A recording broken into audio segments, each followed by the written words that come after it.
Capen a purgé bongo 19 ans de prison, lui qui était condamné à mort. Edi Capen to signalé bino pelepena Mouza qui chef, il a chargé à sécurité pour la kotanga kakawana. Edi Capen vraiment qui proche ya Mouza Laurent Désiré Kabila. Kasi loko o esalaki que Mouza Koufaki et puis Edi Capen tellement qui proche naye akangamaki pour la raison business toyebi. Et nous vous signalons que depuis le régime, il y a président Félix Antoine Tshisekedi Tshilombo, Edi Capen a bénéficié qui bongo na deux grâces présidentielles. Il y a Liboso, puis il y a mis Balende Yango et Kosala que Akora Kozala libéré, Salami, contrairement na régime où il est kaki parce que Edi Capen a zaki bongo effacé l'Isolone Banda Kobeta Malisu Souté, l'amnistie présidentielle peut a bénéficié qui n'a ngoté parce que tout le monde a bandé comme prisonnier, Bimi Sara Bango. Kasi Edi Capen aloba mara pété, ba politicien moko péto baloba ke babundela mboka batelema pona kubundela likambo Edi Capen. Ni bana na ndenge babanda ko se plaindre. Kasi lelo grâce à président Félix Antoine Tshisekedi Tshilombo, ndeko Edi Capen azali banda. Vraiment coup de chapeau, monsieur le président de la République, son excellence.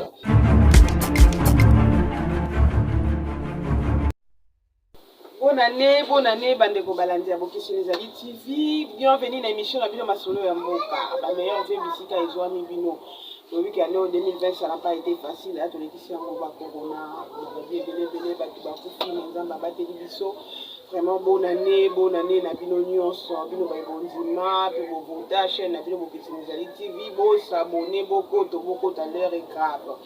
Nous avons distrait tellement la fête, que politique et beau noté. Parce qu'il y a un adage qui dit lorsque vous oubliez la politique, vous sabotez politique et qu'on s'occuper Nabino. Vraiment, le 1er janvier. Premier numéro, il y a émission Nabino Masolo Yamboka, Toza Bongo Awa. Donc, Tozo Salamo Penza, Namote Magopilato, Rolamba Bilou, pour que vous ayez l'information Nabino, cuisine Nabino, déjà commis très. À la une des informations, nous avons la libération, il y a Edi Capen, puis nomination, il y a Bahati Lukwebo, le informateur. Tout est bon Penza, informateur, il y a outil, dans le gouvernement, il y a Union Sacrée. Après la consultation, Tata Mokodeko le Congo, Alobaka, Naikandoiki, Alobaka, Saraka Bongo, discours et adresse à la nation. Pour la sa situation en Mboka, topé souci à bateau à consulter. Voilà, il y a aboutir na Union Sacrée, PPC Makambo et PPC Bahati Lukwebo, désigné comme informateur. Lelo Yomona Mboka, Edi Capen P. Aza, libre, peut te rencontrer les sous mon masolo, et belé, beaux à la scotcher, beaux à la brancher, na média en ligne, na bino, Bokessi Nezali TV. Voilà, Wanezaki Bongo, titre, topé sujet, oyo. Na entretenir Nabino Mokolomo lelo na sinale bino que mo bien amiazate na sanga moko lelo to pe to bengaka invité na fandi ngamoko pour analyser l'information biso na bino to yeba ba nouvelle ensemble na bana koloba que ndeko Bahati Lukwebo aza bongo fruit ya consultation parce que ti lelo to rosé la gouvernement ya Union Sacrée et kwa kobima et bongo to mona que salima ki penza lisusu pona ko dépeupler Kanwana et président Félix Antoine Tshisekedi Tshilombo a reçu bongo majorité pour que eux poussent malamu pour travailler parce qu'il y avait deux pots de bananes. Et nous revenons au sujet Yaliboso pour na koloba Matali Edi Capen to ebi que azaka moko parmi ba garde ya musée oyo tango Mouza Koufaki akangamaka que azalaki bongo parmi commercieur ou assassinat Mouza Laurent Désiré Kabila. Jour pour jour, Edi Capen a purgé bongo 19 ans de prison, lui qui était condamné à mort. Edi Capen to signalé bino pelepena Mouza qui chef, il a chargé à sécurité pour la kotanga kakawana. Edi Capen vraiment qui proche ya Mouza Laurent Désiré Kabila. Kasi loko o esalaki que Mouza Koufaki et puis Edi Capen tellement qui proche naye. Kangamaki pour la raison business toyebi. Et nous vous signalons que depuis le régime, il y a président Félix Antoine Tshisekedi Tshilombo, Edi Capen a bénéficié qui bongo na deux grâces présidentielles. Il y a Liboso, puis il y a mis Balende Yango et Kosala que Akora Kozala libéré. Et voilà, je disais que Yaliboso Ezaki Bongo le 30 juin, président de la République démocratique du Congo, le président Félix Antoine Tshisekedi Tshilombo, Akitaki Bongo Penaye Ezaki Bongo le 30 juin. Et puis lelo ezaki et puis deuxième peine bon elekaki pour que ba quoi les plutôt peine naie à cause la bongo libéré lelo et salami contrairement na régime elekaki parce que edika peine azaki bongo effacer lisolone banda ko beta malisusu te na amnistie présidentielle pe a bénéficier ki nango te parce que to mona bande ko ba prisonnier ba bimisaka bango kasi edika peine aloba mara pété ba politicien moko peto baloba ke babundela mboka batelema mpona kobundela likambo edika peine ni bana na ye ndenge babandaki ko se plaindre kasi lelo grâce à président Félix Antoine Tshisekedi Tshilombo ndeko edika peine aza libanda. Vraiment coup de chapeau monsieur le président de la République son excellence. Pour edika peine bosimba pe boyeba wana na bande te bino so bososoli ke aza déjà libanda, lui qui était condamné à mort, prisonnier à purger ba peine ebele kuna na prison. Hier quoi bela te ndenge ba misusu bakangi bonga mikolo, je vais voir mon médecin, je vais aller na pays mususu pour que ba soigner nga situation na biso eza bien te ba quelques mois ya pamba mais to moni ndeko oyo maladie nini ya belité na prison ba peine nini ya purger te soki ko beta manini wa beta mité mais lelo yo son excellence monsieur le président de la République Félix Antoine Tshilombo Tshisekedi, en tout cas, merci beaucoup, merci beaucoup. Nous vous signalons aussi que lobby a bonjaki sous mboka na maboko nzambe. Je n'ai jamais vu un président pareil, hein, sans vous flatter.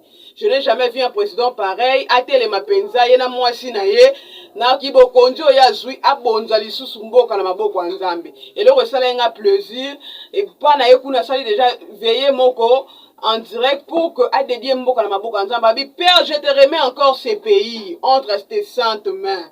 Azongi selikolo lisusu mboka pour la deuxième fois. Première fois zaki ko soit pouvoir na ye puis abengisa ki basala nzambe belé na ba aventurier mingi babimaki o bautaki na kawa na kuna. To yebi bango malamu koleka po notanga ba kombote bino pe boyebi bango peuple congolais. Babimaki ba aventurier belé basala ndeti ba s'approcher vers ye ndenge bayebi ke kuna so bakoti kingakati basoka ba enveloppe donc mbonga mboka bali arango bongo. So ba pesi to président Félix Antoine Tshisekedi Tshilombo akabarate akabeli bango mai bango batiki masuba bo ndo tika kaba masuba ko bokanzi botika ni biso pe tozanga wana pona koluka so esui bon mela mai na mungwa OK a dédié kimboka na maboko nzambe a dédié vraiment mboka prier pour toute la nation peto sinale bino lisusu ke lobelaki inauguration ba saut de mouton bato nyamunya mu bato mitema mabe balinga rozanga critique te komi ba saut de mouton eza mukuse fallait basala ngona boy to mona nani osi aleka pa ba passerelle batikela biso ba ko ba pe ko buka le ko ma ko ninga na banga ku okata na po mauvais pa na se retrouver na mutuka na se banyatinga na tiki pe mukili kabo mais lelo yo malgré bato bayaki po ba empêcher ba pot de bananes partout pour que programme à 100 jours ko réussir te tala lelo yo inauguration les gars qui mokolo ya lobby donc malheureusement pour que ces allées TV to gagner ko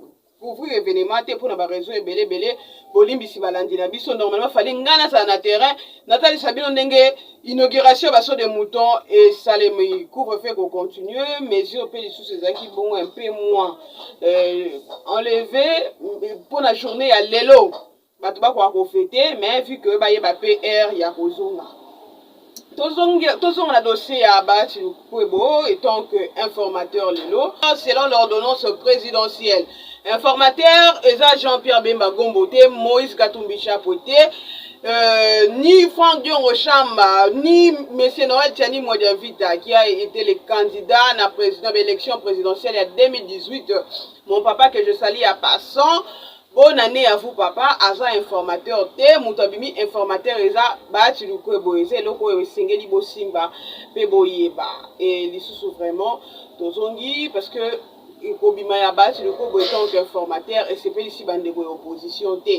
Mingi ba misusu bakoma komi benga baza ba opposition, ba opposition radicale. Mingi koto toza ba opposition constante. To éviter opposition kabani kambe à peine de Joseph Kabila pe kuna ye passa l'opposition na ye.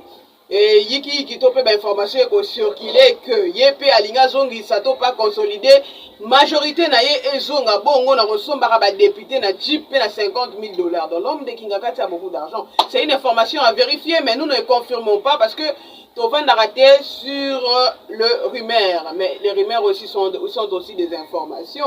Donc, la rumeur et ça l'information.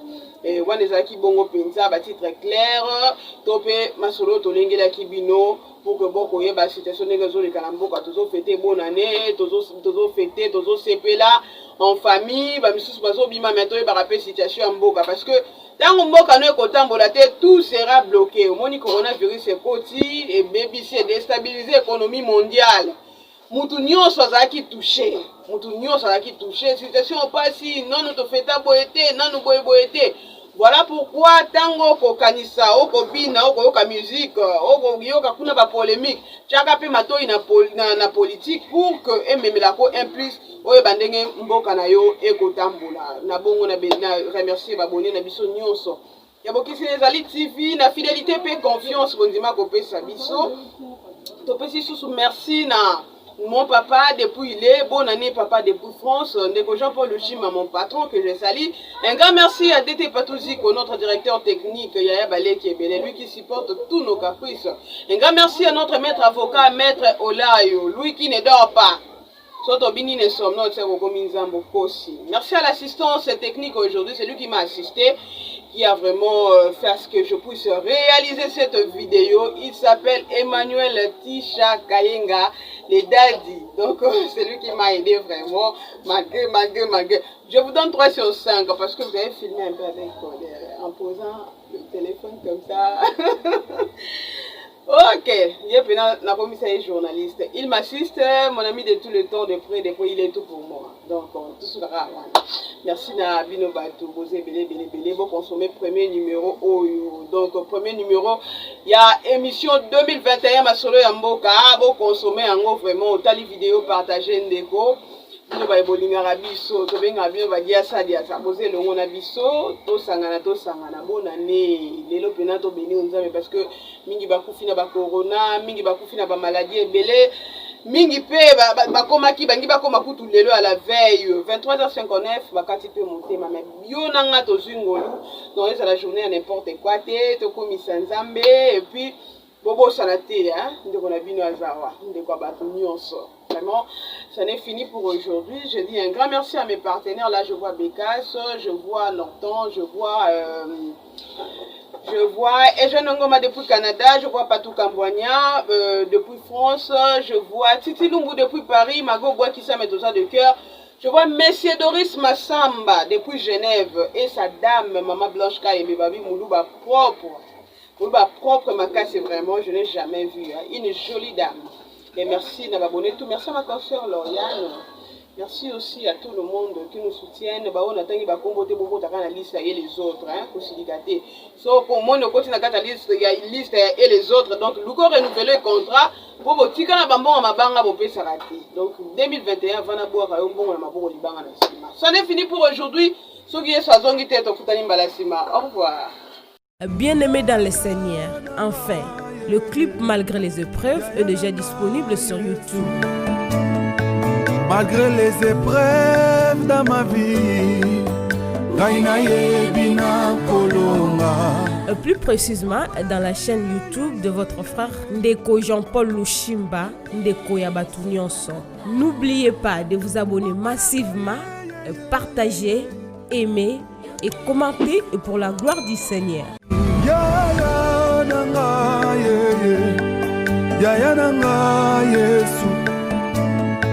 Malgré les épreuves dans ma vie,